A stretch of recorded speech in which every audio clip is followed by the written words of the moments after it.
एक meditation coach और therapist होने के साथ साथ सूची जी एक आर्टिस्ट भी हैं। उनका कहना है कि उनके काम के द्वारा लोग अपने इनर सेल्फ से कनेक्ट करते हैं, जिससे उन्हें भी जीवन के प्रति होलिस्टिक अप्रोच रखने में और स्वयं की खोज को जारी रखने में सहायता मिलती है।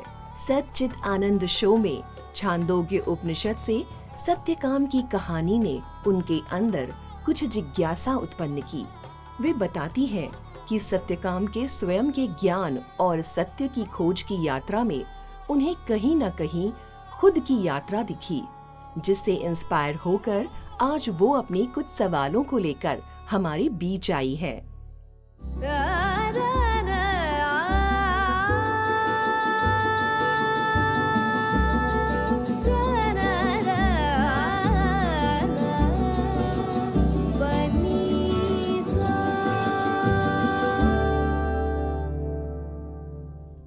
नमस्ते हितेश। नमस्कार। मैं शुचि हूँ। सच्चित आनंद की सीरीज़ में मैंने आपका वो एपिसोड देखा जिसमें आपने सत्यकाम जबाला की स्टोरी के बारे में हमारे साथ शेयर किया है।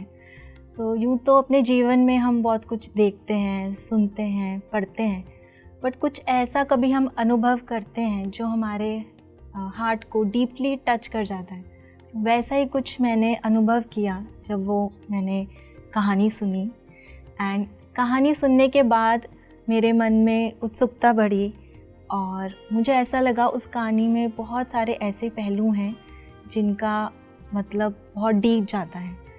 एंड मुझे कुछ प्रश्न उत्पन्न हुए, तो आज मैं आपसे कुछ प्रश्न करना चाहूँगी। पहला जो मेरे को प्रश्न आया वो ये आया कि सत्यकाम के मन में इच्छा आई कि उनको ब्रह्म ज्ञान के बारे में जानना है, तो वो अपनी माँ के पास जाते हैं और अपने कुल के बारे में पूछते हैं। मेरे मन में ये क्वेश्चन आया कि कितना इम्पोर्टेंस है हमारे पास्ट का या हमारे फैमिली ऑफ ओरिजिन का इस पाथ में, टू नो आवरसेल्व्स, मतलब खुद को जानने की जो जर्नी है, सेल्फ एवोल्यूशन। उसमें इसका कितना रोल है, क्योंकि कई बार हम पास्ट में अटक जाते हैं। हम पास्ट को लेकर बैठ जाते हैं कि पास्ट में मेरे साथ ये हुआ और हम ब्लेम करते हैं, और पास्ट की कई चीज़ें हमें अभी भी इफ़ेक्ट करती हैं। हमारी फैमिली की कई चीज़ें हमें इफ़ेक्ट करती हैं। तो उसके बारे में अगर आप हमसे कुछ शेयर करना चाहेंगे तो देखिए शुचि, जब आप और मैं और बाकी सब हम जब जन्म लेते हैं, एक परिवार में जन्म लेते हैं और हर के माता पिता, दादा दादी, नाना नानी होते हैं और हर परिवार के सदस्य की एक अपनी कहानी है, और कहानी में जो उनके साथ होता है वो उनके बिलीफ सिस्टम में कहीं ना कहीं सेट हो जाता है। और जब वो अपने नीचे की पीढ़ियों से बात करते हैं तो विरासत में हम उनको अपना बिलीफ सिस्टम भी दे जाते हैं। तो इन चीज़ों को हम क्या कह सकते हैं कि हम अपनी फैमिली से कहीं ना कहीं संस्कार लेते हैं। संस्कार किसी भी प्रकार के हो सकते हैं। कुछ ऐसे संस्कार जो हमें अपनी यात्रा में आगे बढ़ाएं, और कुछ ऐसे संस्कार जो हमारी यात्रा में बाधा बने, है ना। पर इसका मतलब ये नहीं है कि कोई व्यक्ति जिसको अपनी फैमिली से, अपने परिवार से कुछ ऐसे संस्कार नहीं मिले जो उनको आगे बढ़ाएं, वो ब्रह्म ज्ञान को नहीं पा सकते। ऐसा नहीं है। ब्रह्म ज्ञान सबके लिए एक समान, एक मात्रा में, एक ही जगह पर, एक ही अवस्था में मौजूद है। हम संत रविदास की बात करते हैं। संत रविदास एक दरिद्र कुल में पैदा हुए, पर कहाँ उन्होंने ब्रह्म ज्ञान को पाया। जूते सिलते थे वो। हम अपने पुरानी कहानियों को पढ़ते हैं। हम प्रहलाद की बात करते हैं। प्रहलाद राक्षस योनि में असुरों के घर में पैदा हुए, पर कहाँ उन्होंने अपनी माँ के भीतर उस ओम नमो भगवते वासुदेवाय को सुना और उसको अपने जीवन का मार्गदर्शन मिला। तो संस्कार किसी हद तक हमें डेफिनेटली सहायता करते हैं, पर अगर मैं कहूँ कि वो अगर संस्कार नहीं होंगे तो हमें ब्रह्म ज्ञान नहीं मिलेगा, ऐसा नहीं है। क्योंकि आपका अपना खुद का कितना पुरुषार्थ है, कितनी जिज्ञासा है। जैसे सत्यकाम के अंदर अपनी खुद की सत्य को जानने की जिज्ञासा है। वो चाहे दरिद्र कुल से आया पर ब्रह्म ज्ञान को पाया। तो कुल का होना, कुल का ना होना, ये तो एक परिस्थिति है। ये परिस्थिति निर्धारित नहीं करती आप ब्रह्म ज्ञान में हैं। आपकी जिज्ञासा, आपकी श्रद्धा निर्धारित करती है। आप कितना एकाग्रचित हैं उसकी तरफ, वो निर्धारित करता है। तो अगर कहीं पे कोई अड़चन है या कोई ब्लॉक है तो वो मेरे अंदर, मेरे बिलीफ सिस्टम में है, बट ना कि मेरे संस्कार में है। जी, अगर बाहर से आया भी है पर उसको कहाँ से लिया गया? आपकी इंद्रियों के माध्यम से अपने अंदर लिया गया। तो क्या बदला जा सकता है? अपने अंदर जो चीज़ जा रही है, अपनी इंद्रियों के प्रति उस चीज़ को बदला जा सकता है। जब आप उसका रूपांतरण करेंगे, उसको एक अलग अवस्था से लेंगे तो सब कुछ बदलेगा। ठीक इसी प्रकार से हमारा पास्ट भी है। आपने कहा कि हम पास्ट में लगे रहते हैं। पास्ट को भी कैसे बदला जा सकता है? वर्तमान में। आप जब वर्तमान में अपने आप को बताते हैं कि पास्ट निकल गया है, अब मैं इस प्रेजेंट मोमेंट को अच्छे तरीके से जीऊँगा, अच्छे से जो मैं करना चाहता हूँ उसको वैसे करूँगा। होगा, पास्ट आपका थोड़ा पीछा करेगा, इसीलिए भूतकाल को भूत कहते हैं, क्योंकि भूत की तरह वो पीछे है। पर जब उसको पता चल जाएगा भूतकाल को कि आप उससे डरते नहीं हैं, तो वो खत्म होने लगेगा। और कैसे हम उससे विजय प्राप्त कर सकते हैं? जब हम बार बार खुद को बताएं कि ये वर्तमान क्षण में मैं सब कुछ कर सकता हूँ। ज्ञान वर्तमान क्षण में है, प्रेजेंट मोमेंट में। दूसरा जो मेरा आपसे प्रश्न है कि सत्यकाम जब अपने गुरु के पास जाते हैं और जिज्ञासा लेके जाते हैं कि उनको ब्रह्म ज्ञान के बारे में जानना है, तो उनके गुरु उनको सीधा बताने की जगह उनको वन में भेजते हैं और उनको 400 गाय के साथ भेजते हैं और बोलते हैं तुम इनका ध्यान रखो। तो मेरे मन में ये प्रश्न आया कि वो ऐसा क्यों करते हैं? गुरु चाहते तो वो उनको उसी क्षण बता भी सकते थे, तो इसका क्या महत्व है? तो देखिए, अब मान के चलिए आपको भगवान से कुछ चाहिए। भगवान मुझे बंगला चाहिए। भगवान आपको बंगला क्यों नहीं दे देते? क्यों आपको घुमा रहे हैं इधर उधर? ऐसा क्यों? भगवान चाहते हैं कि हम थोड़ा पुरुषार्थ करें, थोड़ा काम करें, थोड़ा श्रम करें, और उस शायद वो करने से मेरे अंदर कुछ बदलाव आएंगे, मैं कुछ सीखूंगी, लर्न करूंगी। देखिए, ब्रह्म ज्ञान जो है सबसे सर्वोत्तम ज्ञान है, और सर्वोत्तम ज्ञान पाने के लिए आपको अपने अंदर दिखाना होगा कि आप उसके काबिल हैं। तो सिंसेरिटी जिसे हम कहते हैं, सिंसेरिटी, यहाँ पे जो ऋषि हरिद्रुमत गौतम है वो क्या है, बच्चे की सिंसेरिटी के हिसाब से उसको देना चाहते हैं। जितनी सिंसेरिटी होगी उतना वो बच्चा जो एब्जॉर्ब करना चाहता है वो कर पाएगा।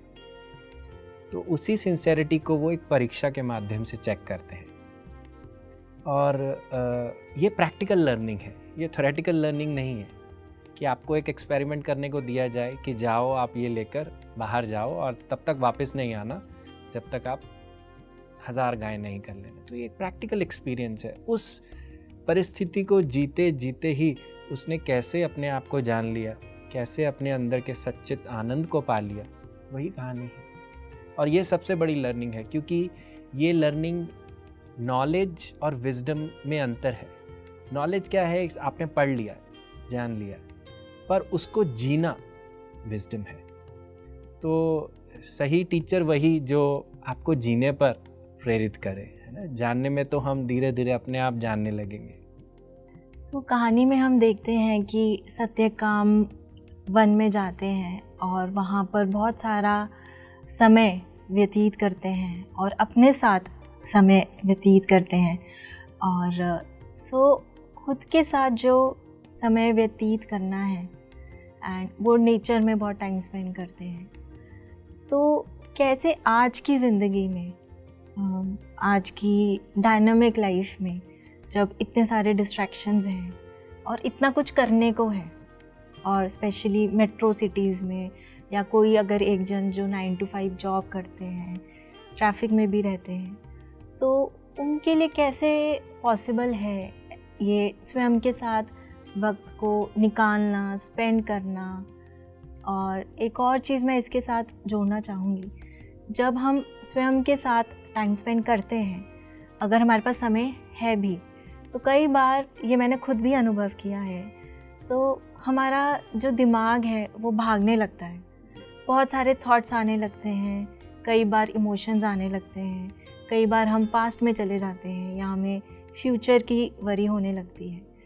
तो उससे अच्छा तो कई बार हमें सोचते हैं कि छोड़ो ये सब, कहीं चले जाते हैं, मूवी देख लेते हैं, फ्रेंड्स के पास चले जाते हैं, किसी को फ़ोन कर लेते हैं। और मैं बचपन से भी ये सुनती आ रही हूँ कि खाली दिमाग तो शैतान का घर है। जी। तो कैसे इसको हम पर्सपेक्टिव, हम अपना नज़रिया चेंज कर सकते हैं, और कुछ टिप्स अगर आप शेयर कर सकते हैं कि जी स्वयं के साथ टाइम कैसे स्पेंड करें। जी जी देखिए, सबसे पहले तो बात आती है समय की, क्योंकि आपने कहा कि अगर समय है, तो यहाँ पे मैं, आप और सारी दुनिया, सबके पास 24 घंटे हैं। कोई भी व्यक्ति ऐसा नहीं है जिसके पास 23 घंटे और 59 मिनट्स हों, और कोई भी ऐसा नहीं है जिसके पास 24 घंटे और 1 मिनट हो। सबके पास बराबर 24 घंटे। तो यानी कि हमें 24 घंटे में ही जो हम करना चाहते हैं वो हम कर सकते हैं।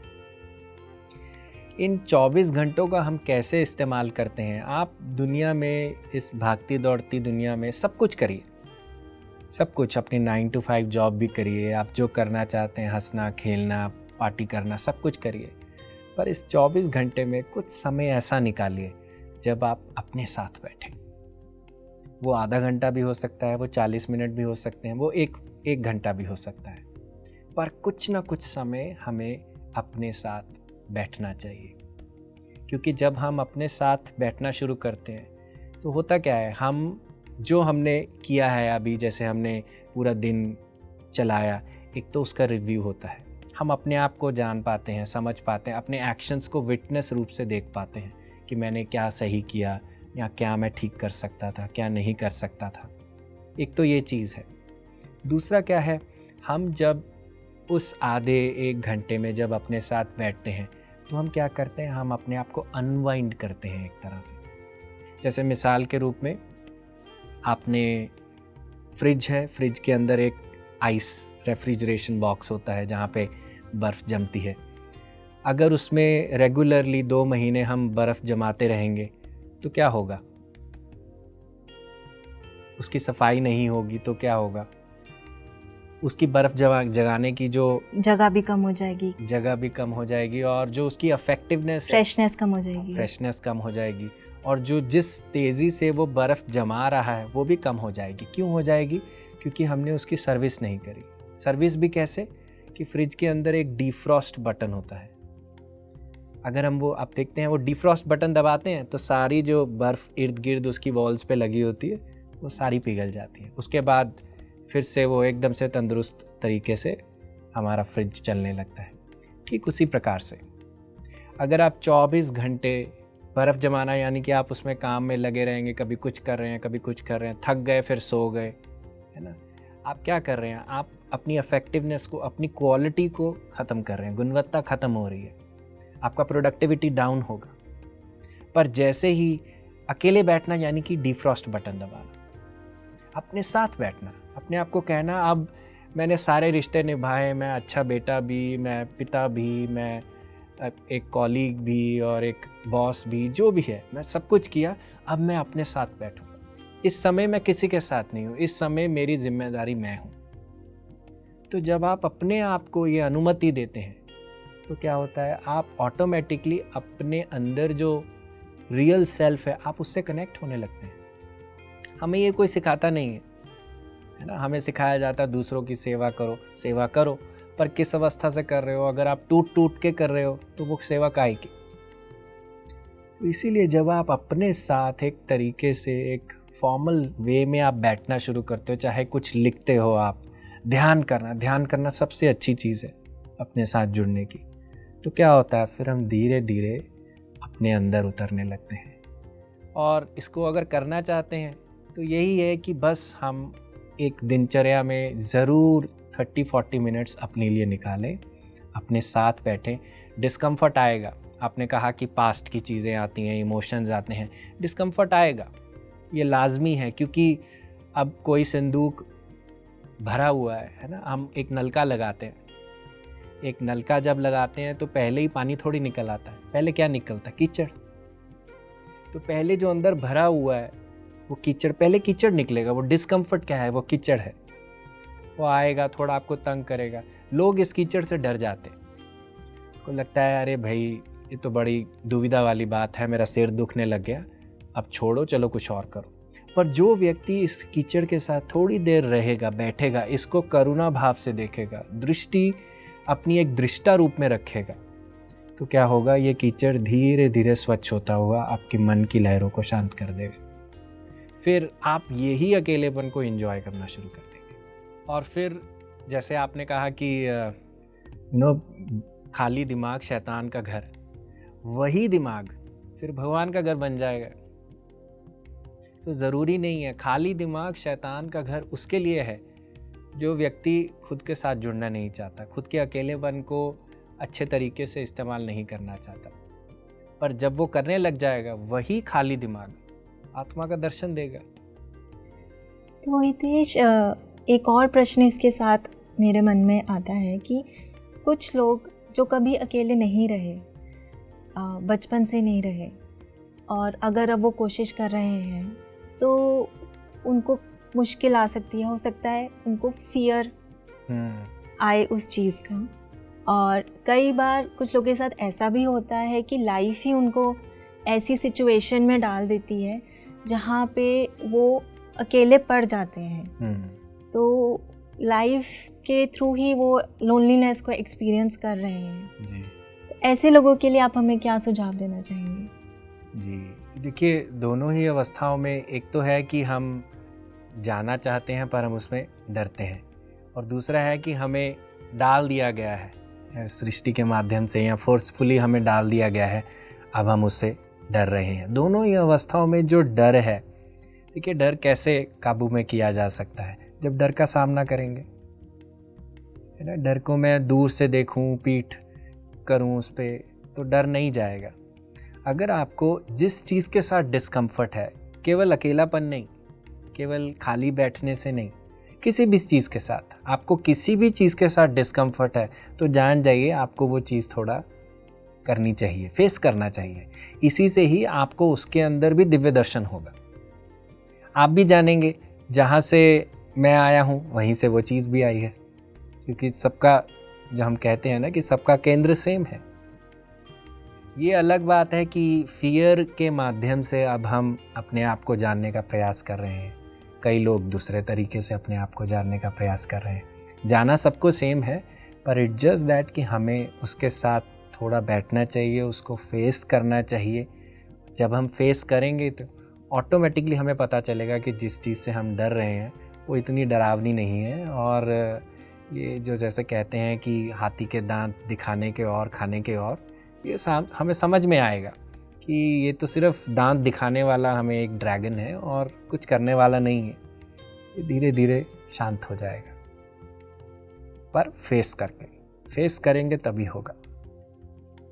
थैंक यू हितेश, आपने बहुत सुंदरता से मेरे जो जिज्ञासु मेरा मन था जी उसको थोड़ा शांत किया। Thank you.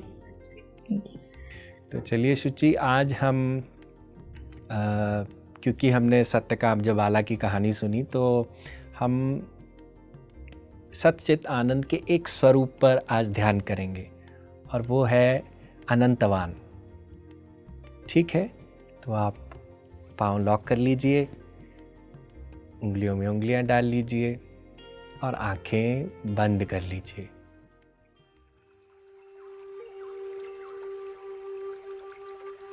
केवल अपनी सांसों पर ध्यान केंद्रित करेंगे।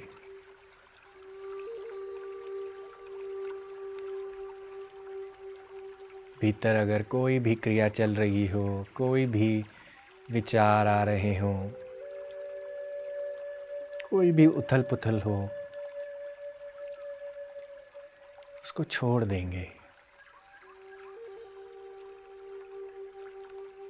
और अपनी सांसों के दृष्टा बनेंगे।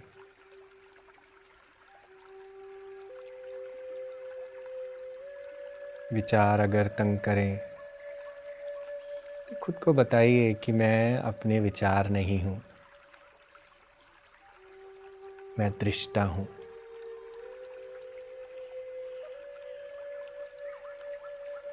अपनी सांसों के प्रति दृष्टा बन जाइए।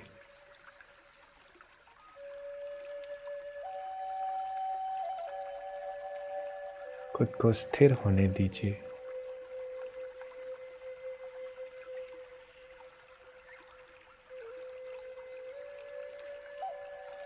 खुद के भीतर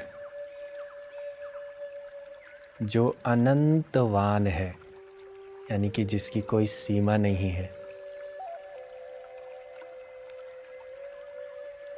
उसके दृष्टा बने।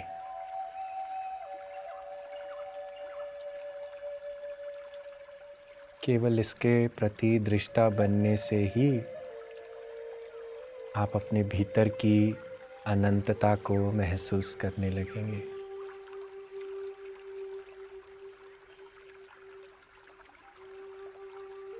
शरीर के भीतर होते हुए भी जो शरीर से पार है, अनंत है, उसको महसूस करेंगे।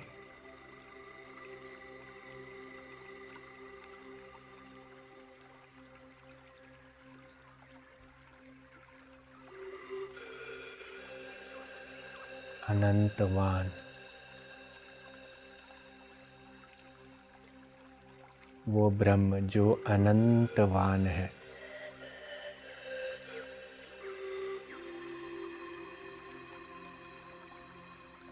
उसके प्रति दृष्टा बनेंगे।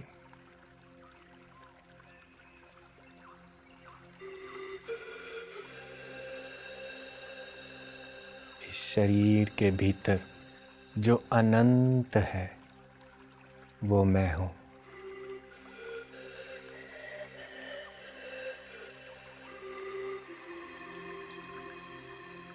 आखिरी 1 मिनट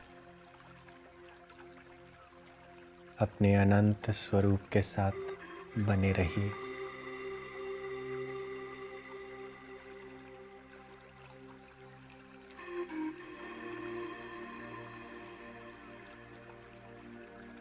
आखिरी 10 second.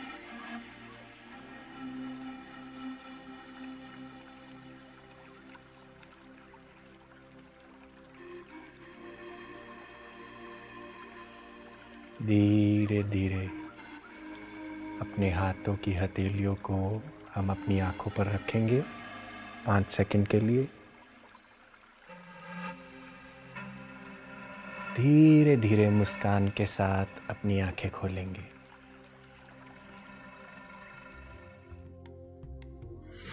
Mitesh,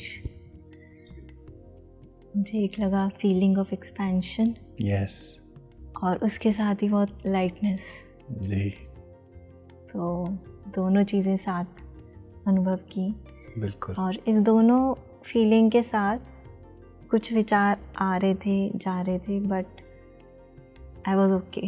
yes. Thank you so much. Thank you. Thank you. Thank you very much.